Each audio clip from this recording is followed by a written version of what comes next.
You're now listening to the Adiel Gorel Show. Each episode, I'll bring you the latest news from my discussions with top health and wellness experts so that you can bring yourself into better health. Today, on the Adiel Gorel Show. There are many cases which I don't end up manipulating the patient at all. I needle them, it resolves the problem, and I have no need to manipulate the patient. I understand there's more than one kind of dry needling. What are the different kinds and why is there more than one kind? Yes, that is confusing to the public.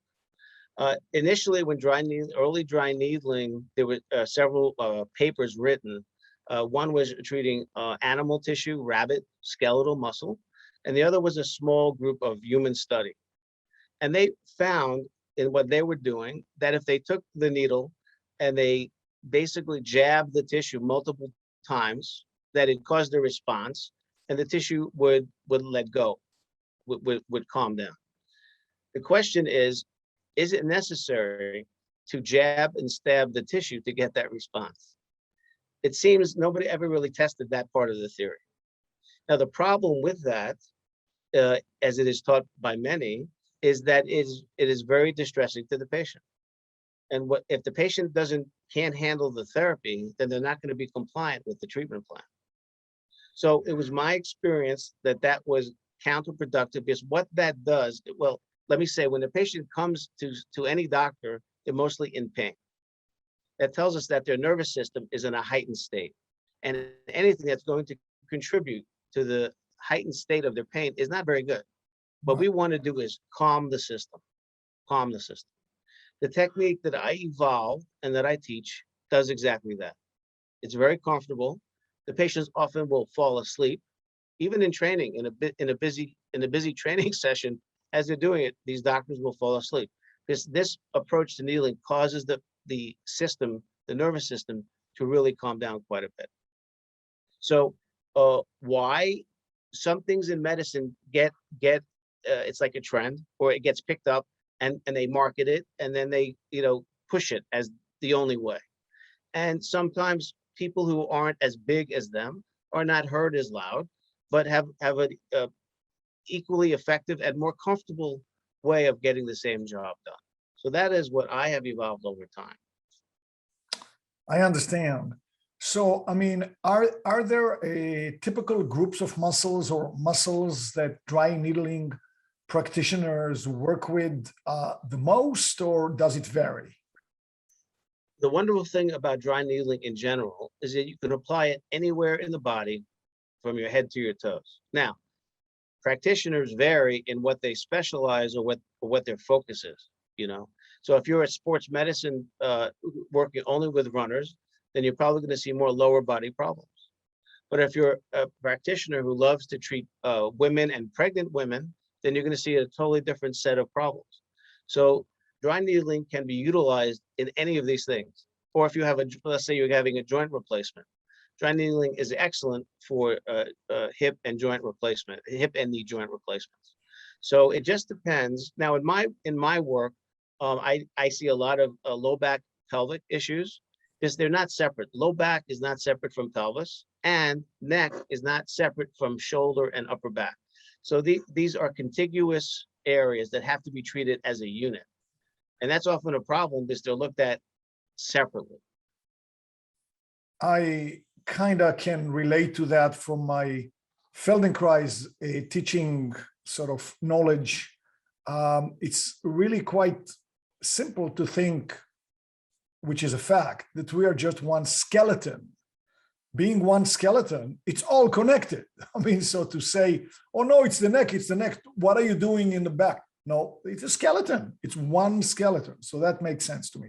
But more than just one skeleton, we're an integrated soft tissue system. The real communication is in the soft tissue system. If you would, the skeleton is kind of dumb because it's managed by the soft tissue system. It does what the soft tissue system ultimately tells it. So if you can't turn your neck, it's not because your bone isn't allowing. The muscular system, the soft tissue system, is clamping down and is not allowing. if you release the soft tissue system, the skeleton will move much more freely. No, but I find it as a way to visualize, because people just tend to compartmentalize and say, Yes. oh, it's a shoulder. Right. When I think about it as a skeleton, yes, of course, it's all the stuff that is on top of the skeleton, like, the soft tissue, just like you said. But just remembering that one simple fact can already help, that we are just one piece, Let me tell you one other thing that people don't realize, that the history of their bodies, their life history, your body remembers, your muscular system remembers. And there are things that happen earlier in your life that will come back and haunt you. And you will never make that connection unless you're really made aware of it. And I see this routinely. People who have old injuries, they all of a sudden have a problem. They don't understand why they have a problem. Many times there are connections back to a historical event. I think that's another thing that people should think about more. You think that?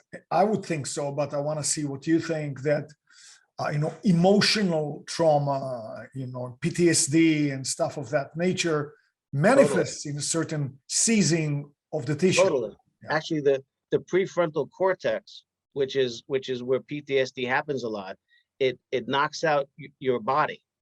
And there are actually very direct linkages between the prefrontal cortex of your brain and your muscular system.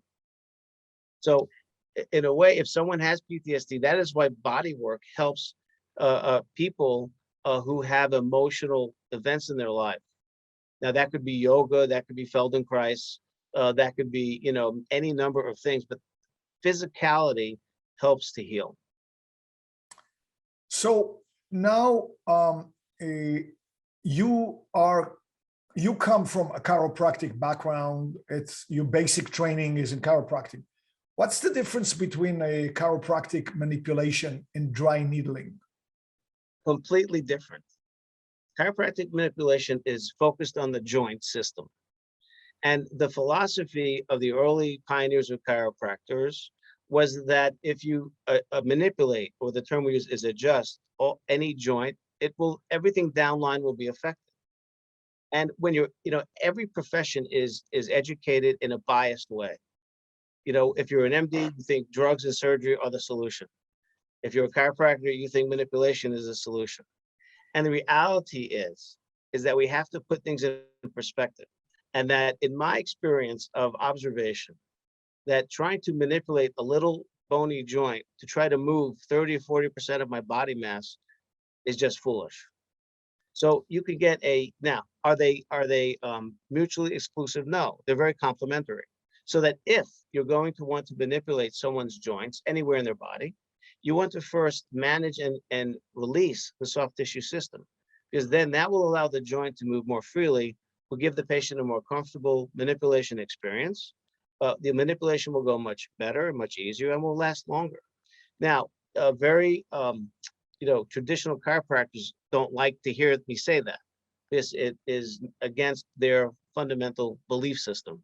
But I believe that we're in science. We're not in a belief system.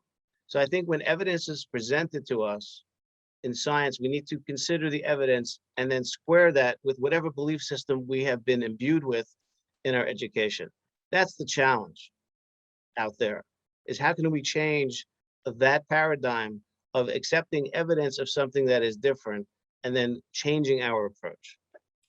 Well, of course, I'm not an expert in that field, but just logically, what you say makes a lot of sense, because if you are a chiropractor and you go in for a manipulation and all the soft tissue is seized up and things are extremely tight, there's going to be a big, whatever, you are cracking or trauma, or you're going to have to fight the pressure. But if you let that pressure go, it becomes softer and easier to manage. But here's the other truth, that not everything is happening at the spinal level anyway.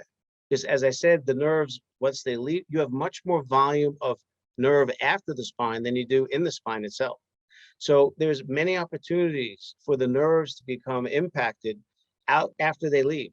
So for example, there are many cases which I don't end up manipulating the patient at all. I needle them, it resolves the problem, and I have no need to manipulate the patient, which goes against my fundamental training, but that's the reality of what I see.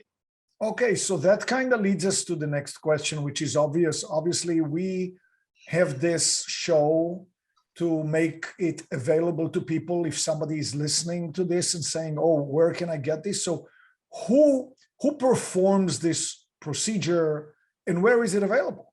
Yes. So let me just say that this is an area that's a little bit of a hot potato politically, because many acupuncturists don't like that we do it. So there's been a lot of infighting, turf fighting between them and mostly the PTs, the physical therapists, and the chiropractors.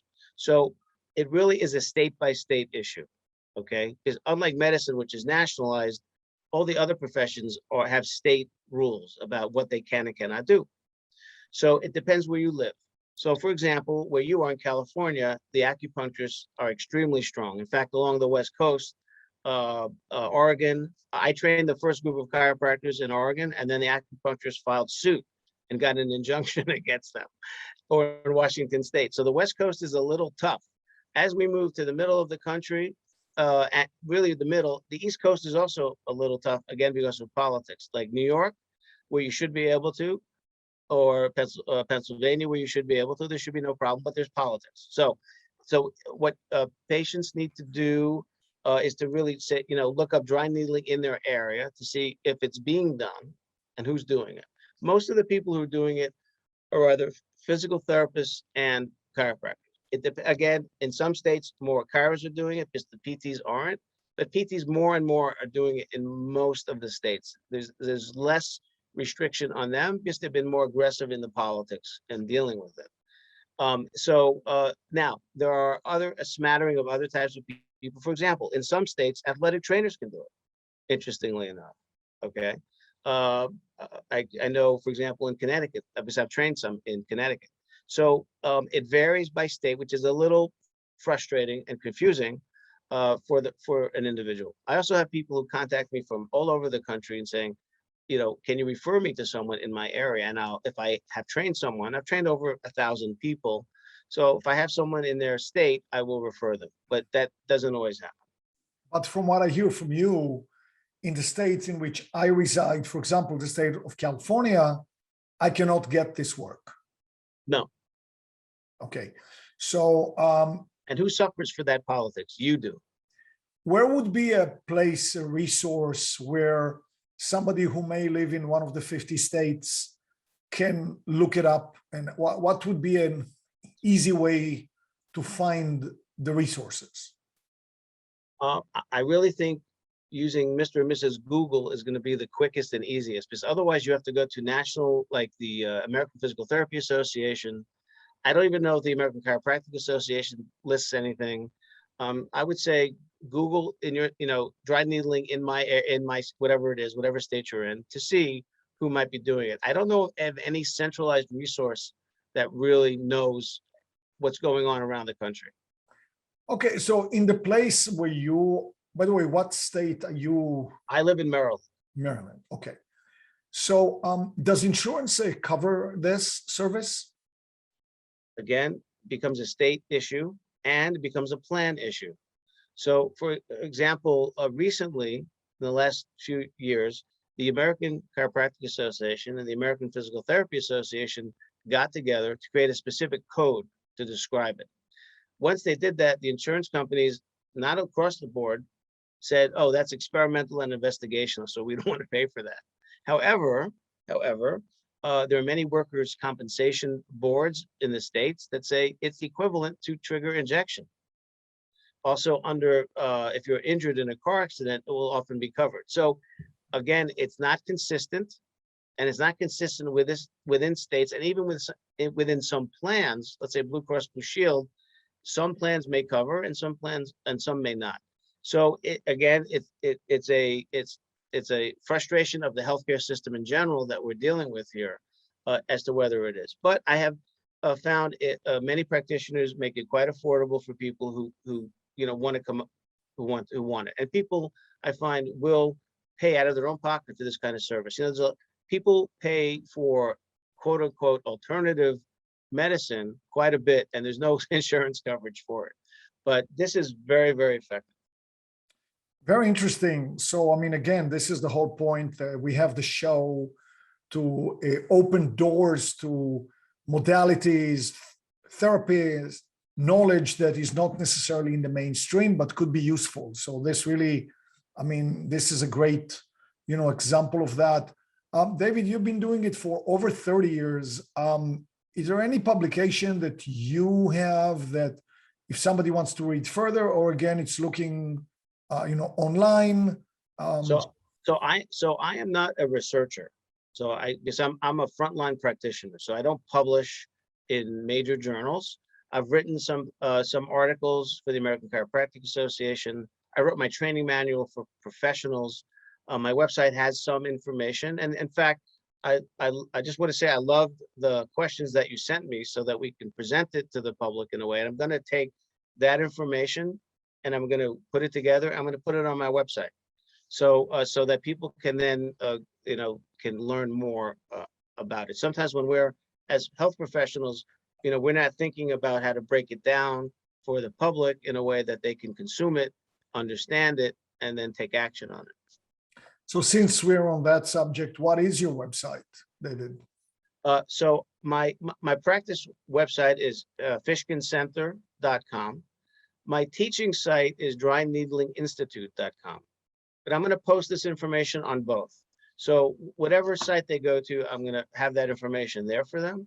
And then they're always welcome to email me. I'm always getting emails and I respond. I respond very quickly, actually. What would be a good email for you, David? dryneedlinginstitute@gmail.com. Okay, it's easy enough. Finally, do you have any final words of wisdom to the people viewing this, some of whom may live in New York or California, some may live in Maryland? I mean, just in general, some may live across, the ocean. Do you have any words that you want to give them? I want people to understand that there are options. Because we have a huge problem in this country for sure with chemical dependence. And again, drugs have their place. I am not against the use of medicine. I encourage people to take medicine, or I encourage people to have surgery when it's appropriate.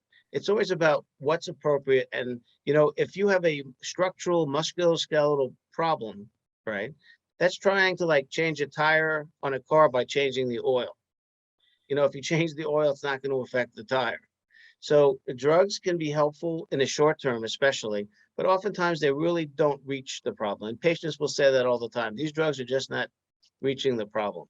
But for a structural problem, you need a structural or manual approach to get the kind of response that will help people decrease their dependence on these medications, to get off of them and to get them independent.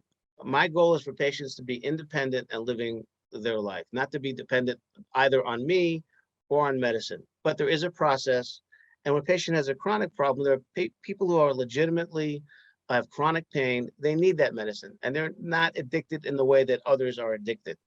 And people who have conditions need support. And this is the type of support that I give to the musculoskeletal type of situation. So I want people to keep their minds open as to what's out there, and don't be so fearful of things that are not in their typical bailiwick. Yeah, but that's why I think we do this show, exactly. So, I mean, by the way, how long do the effects of dry needling last when you do a session?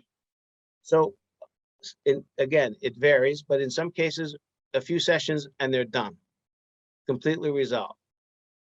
Some take longer and some don't respond. Why don't some people respond?